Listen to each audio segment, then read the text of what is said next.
Welcome to RM biology. আরও একটি নতুন ভিডিওতে তোমাদের স্বাগত।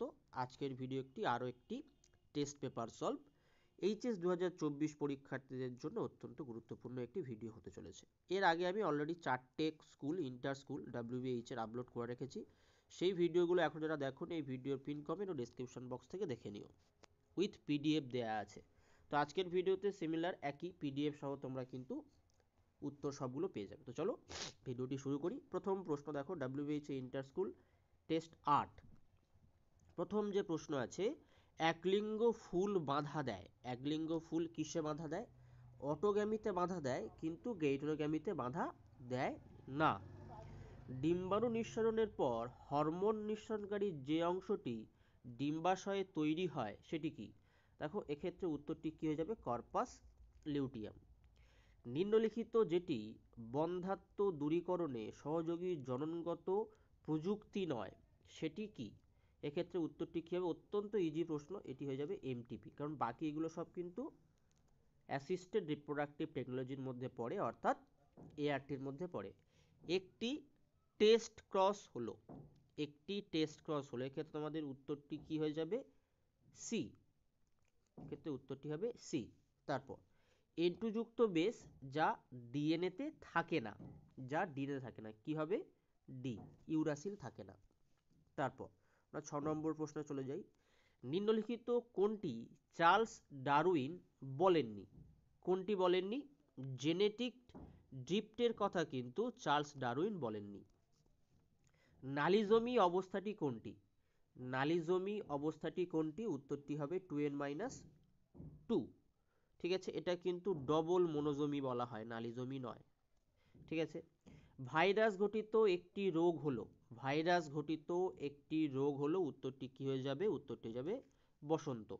তারপর ক্যান্সার নয় এমন রোগটি হলো, ক্যান্সার নয় এমন রোগটি কি? দেখো সার্কোমা আছে, কার্সিনোমা আছে, লিম্ফোমা আছে, এগুলো সবই কিন্তু ক্যান্সার।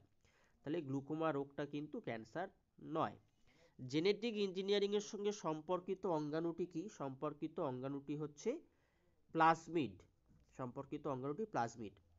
পিসিআরে ব্যবহৃত ট্যাগ পলিমারেজ উৎসেচকের উৎস হলো, এটা একটা ট্যাগ পলিমারেজের উৎস হলো, উত্তরটি কি হয়ে যাবে? থার্মোফিলিক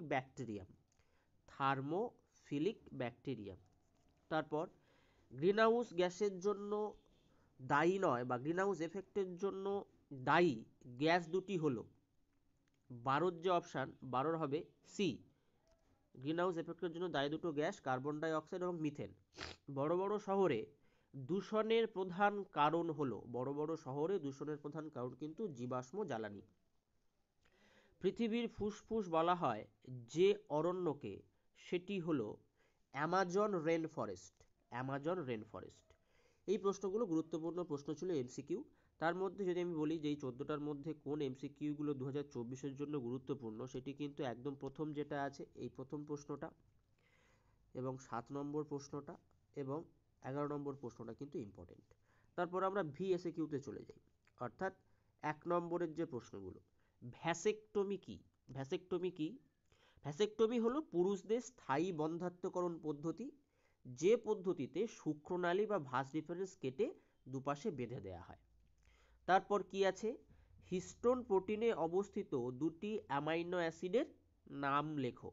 হিস্টোন প্রোটিনে অবস্থিত দুটি অ্যামাইনো অ্যাসিডের নাম কি? লাইসিন এবং আর্জিনিন। তোমরা কিন্তু এটা লিখে নিতে পারো, লাইসিন এবং আর্জিনিন এই দুটো থাকে। তারপরে ওর অথবাতে আছে, দেখো অথবার প্রশ্ন আছে, কোন অ্যামাইনো অ্যাসিডগুলির উপস্থিতির জন্য নন হিস্টোন ক্রোমোজোমাল প্রোটিন আম্লিক প্রকৃতির হয়? উত্তর কি হবে? Tyrosine and tryptophan. আমি যদি লিখে দিই টাইরোসিন আর ট্রিপ্টোফ্যান, টাইরোসিন এবং ট্রিপ্টোফ্যান এই দুটোর জন্য কিন্তু হয়, টাইরোসিন আর ট্রিপ্টোফ্যান। তারপর পলিক্লোনাল অ্যান্টিবডি বলতে কি বোঝো? ওর সঙ্গে আছে অথবা ফ্যাগোসাইটোসিস কি? দেখো যে সমস্ত অ্যান্টিবডি বহু প্রকার বা একের বেশি প্লাজমা কোষ থেকে উৎপন্ন হয় তাকে আমরা কি বলতে পারি? তাকে আমরা পলিক্লোনাল অ্যান্টিবডি বলতে পারি। ফ্যাগোসাইটোসিস কি? ফ্যাগোসাইটোসিস হলো এমন একটা পদ্ধতি যেখানে কি হবে যে এককোষী জীব বা কোষ যে পদ্ধতিতে কঠিন খাদ্যবস্তু গ্রহণ করে তাকে ফ্যাগোসাইটোসিস পদ্ধতি বলা হয়। কঠিন খাদ্যবস্তু বলতে বেসিক্যালি এখানে খাদ্যবস্তু বলতে বাইরের যে মেটেরিয়ালগুলো আছে অর্থাৎ অ্যান্টিবডিকে ধ্বংস করতে বা ইমিউন সিস্টেমে সাহায্য করে কি জীবাণুকে খেয়ে ফেলে। খাদ্যবস্তু বলতে এখানে আমরা জীবাণু বলতে পারি। খাদ্যবস্তু মানে জীবাণুকে খেয়ে ফেলে যে পদ্ধতিতে, সে পদ্ধতিকে আমরা কি বলবো ফ্যাগোসাইটোসিস পদ্ধতি বলবো। শ্বেতকণিকা, ম্যাক্রোফ্যাজ এগুলো কিন্তু জীবাণুদের আত্মসাৎ করে ফ্যাগোসাইটোসিস পদ্ধতিতে। হাইড্রোসিরির পায়োনিয়ার কমিউনিটি বলতে সাধারণত কাদেরকে বোঝানো হয়? ফাইটোপ্ল্যাঙ্কটনকে বোঝানো হয়।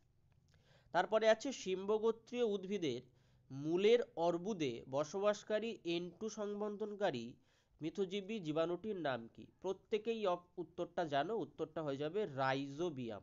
উত্তরটা কি হবে? রাইজোবিয়াম উত্তর হয়ে যাবে। ঠিক আছে, তারপরে আমরা মার্কস 2 প্রশ্নে চলে যাই।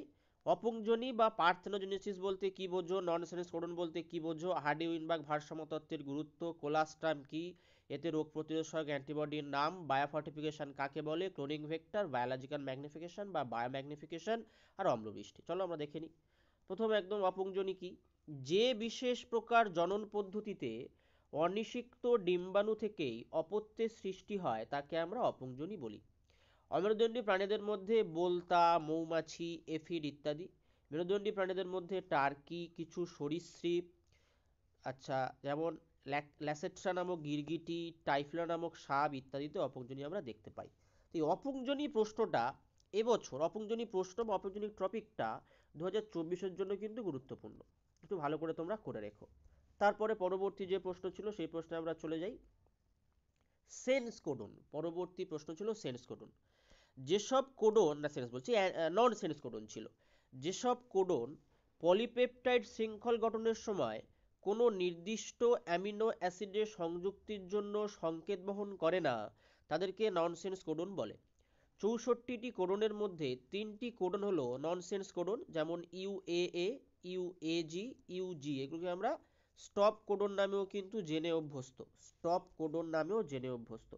তারপরে ছিল হার্ডি-উইনবার্গ ভারসাম্য তত্ত্বের গুরুত্ব লেখো। দেখো, হার্ডি-উইনবার্গ তত্ত্বের ভারসাম্যের গুরুত্ব, সেটা আমরা গুরুত্ব বলতে পারি বা আমরা তাৎপর্যও বলতে পারি। ঠিক আছে, দেখো প্রথম কি বলছে, এই নীতি দ্বারা জীবসত্তার অভিব্যক্তিজনিত পরিবর্তন পরিমাপ করা যায়। অভিব্যক্তিজনিত পরিবর্তন পরিমাপ করা যায়, এটা একটা। তারপর এই ভারসাম্য তত্ত্বের সাহায্যে নির্ণয় করে কোনো অ্যালিলের বর্তমান ও ভবিষ্যতের ফ্রিকোয়েন্সি আমরা কিন্তু নির্ণয় করতে পারি। নির্ণীত ফ্রিকোয়েন্সি ও তত্ত্বের দ্বারা নির্ধারিত ফ্রিকোয়েন্সির পার্থক্যের দ্বারা বিবর্তনের মাত্রা নির্ণয় করতে পারি। তারপরে কি নতুন বৈশিষ্ট্যের পপুলেশন ধরে রাখে ও অতি দ্রুত পরিবর্তনকে প্রশমিত করে, এটা একটা। এই নীতি অনুযায়ী নির্দিষ্ট পপুলেশনে হেটেরোজাইগাস অবস্থা বজায় থাকে।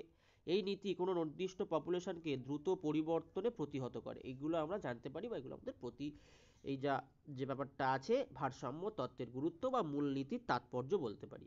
তারপরের প্রশ্ন ছিল কোলাস্ট্রাম কি? এতে উপস্থিত যে কোনো একটি রোগ প্রতিরোধের সহায়ক অ্যান্টিবডির নাম লেখো। কোলাস্ট্রাম কি? সন্তান প্রসবে 24 থেকে 72 ঘন্টার মধ্যে মাতৃদেহের স্তন গ্রন্থি থেকে যে গাঢ় প্রোটিন সমৃদ্ধ ঘন হলদে বর্ণের তরল নিঃসৃত হয় তাকে কলোস্ট্রাম বলে। অ্যান্টিবডি কি থাকে? আইজিএ থাকে। তারপরের প্রশ্ন ছিল বায়োফর্টিফিকেশন কাকে বলে? উদাহরণ সহ লেখো। দেখো, যে পদ্ধতিতে উদ্ভিদ প্রজননবিদ্যা ও জিন প্রযুক্তির সাহায্যে বিভিন্ন শস্যে অধিক পরিমাণে ভিটামিন, প্রোটিন এবং মাইক্রোনিউট্রিয়েন্টের পরিমাণ বৃদ্ধি করা হয় তাকে বায়োফর্টিফিকেশন বলে। সোজা কথায় গুণগত মানটা বৃদ্ধি করা হচ্ছে। উদাহরণ অনেকগুলো আছে, তোমাদের প্রত্যেকের বইতেই সারণীটা তোমরা পেয়ে যাবে। গোল্ডেন রাইস আছে, বিন মিষ্টি আলু, ওপেক টু ভুট্টা, অ্যাটলাস 66 গম, ফ্লেভার সেভার টমেটোদের বৈশিষ্ট্য আছে। দেখো, এই গোল্ডেন রাইসে এই পার্টিকুলার বিটা ক্যারোটিন বা ভিটামিন এর উপস্থিত থাকে, এটাও কিন্তু এমসিকিউতে আসতে পারে। এই সারণীটা খুব ভালো করে দেখো, আমি তোমরা পিডিএফটি কালেক্ট করে নিও, আমি পিন কমেন্টে দিয়ে রাখবো। তারপরে ছিল ক্লোনিং ভেক্টর। ক্লোনিং ভেক্টর দেখো, যে ডিএনএ ভেক্টর নির্দিষ্ট ডিএনএ সিকোয়েন্সের অসংখ্য প্রতিলিপি গঠনে সক্ষম তাকে ক্লোনিং ভেক্টর বলে। এই প্রকার ভেক্টর জিনোমিক লাইব্রেরি তৈরিতে, জেনেটিক ইঞ্জিনিয়ারিংয়ে, ডিএনএ প্রোব প্রস্তুতিতে ব্যবহার করা হয়। তারপরে বলছে বায়োলজিক্যাল ম্যাগনিফিকেশন কি? দেখো, জৈব বিবর্ধন বা বায়োম্যাগনিফিকেশন, জৈব অভঙ্গুর বা বিষাক্ত রাসায়নিক পদার্থের খাদ্য শৃঙ্খলে প্রবেশ করা ও প্রতিটি পুষ্টি স্তরের ঘনত্ব বৃদ্ধি পাওয়ার ঘটনাকে জৈব বিবর্ধন বলে। উদাহরণ কি? কৃষিক্ষেত্রে ব্যবহৃত ডিডিটি বৃষ্টির জলের মাধ্যমে বাহিত নিকটবর্তী জলাশয়ে মেশে এবং খাদ্য শৃঙ্খলের বিভিন্ন ধাপে সঞ্চিত ও বর্ধিত হতে থাকে। সর্বোচ্চ খাদক অর্থাৎ মৎস্যভুক পাখি বা মানুষের শরীরে সবথেকে বেশি পরিমাণে ডিডিটি পাওয়া, যেটাকে আমরা বায়োম্যাগনিফিকেশন বলি। অম্লবৃষ্টি কি? বাতাসে ভাসমান বিভিন্ন রাসায়নিক পদার্থ যেমন SO2, NO2 প্রভৃতি গ্যাস বৃষ্টির জল অথবা শিশির ও তুষারের সঙ্গে মিশে বিক্রিয়া করে সালফিউরিক অ্যাসিড, নাইট্রিক অ্যাসিড তৈরি করে। এগুলি ভূপৃষ্ঠে পতিত হলে তাকে অম্লবৃষ্টি বলে। 1872 সালে রবার্ট অগস্ট প্রথম অ্যাসিড রেন শব্দটি ব্যবহার করেন। তো আজকের ভিডিওটি এই পর্যন্ত। তোমরা অবশ্যই করে পিডিএফটি কালেক্ট করে নিও। এই যে প্রশ্নগুলো ছিল 5টা 2 নম্বরের প্রশ্ন, যার মধ্যে এবছরের জন্য অত্যন্ত গুরুত্বপূর্ণ প্রশ্নগুলো কি? এই হার্ডি-উইনবার্গ ভারসাম্যের তত্ত্বের গুরুত্ব, কোলাস্টামের এই প্রশ্নটা এবং বায়োলজিক্যাল ম্যাগনিফিকেশন, এই প্রশ্নগুলো কিন্তু অত্যন্ত গুরুত্বপূর্ণ।